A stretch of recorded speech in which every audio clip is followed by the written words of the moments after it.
শুরুতে একটু প্রথম প্রথম খারাপ লাগতো, এখন আর খারাপ লাগে না। এখন সবার সাথে একটা অ্যাডজাস্ট হয়ে গেছে, চাকরিতে যেতে হয়ে গেছে। কাউকে না কাউকে তো থাকতে হবে। এক ঈদে না এক ঈদে যেতে পারি, আরেক ঈদে যেতে পারি, অনেক সময় কোনো ঈদে যেতে পারি না আমরা। তবুও ডিউটি করতে হয়, এটাই আমাদের খুশি। সবার সাথে থাকি, ভালো লাগে। এখন ফ্যামিলিকে বলা আছে, ওরাও বুঝে যে আসলে আমরা এখন চাকরি শুরু হতে আমরা আসতে পারি না, ওরাও এখন মেনে নিছি।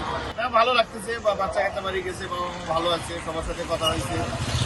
কত বছর হলো আপনার চাকরি? আমার 25 বছর চাকরি।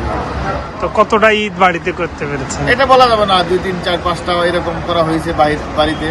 বেশিরভাগ সময় কর্মস্থলে করা হয়েছে। ফ্যামিলি থেকে কখনো কিছু বলে না এরকম যে আপনি গেলেন? আগে বলতো, এখন তো অনেকদিন চাকরি হয়ে গেছে, এখন আর মনে করে যে চাকরি শুরু এটা অভ্যাস হয়ে গেছে। সবারই ধারণা হয়ে গেছে যে এই আইন শৃঙ্খলা বাহিনী, পুলিশ বাহিনী খুব কম, এবং যে তাদেরও হয়ে গেছে। ছেলে মেয়ে কয়জন আপনার? ছেলে মেয়ে, এক ছেলে এক মেয়ে।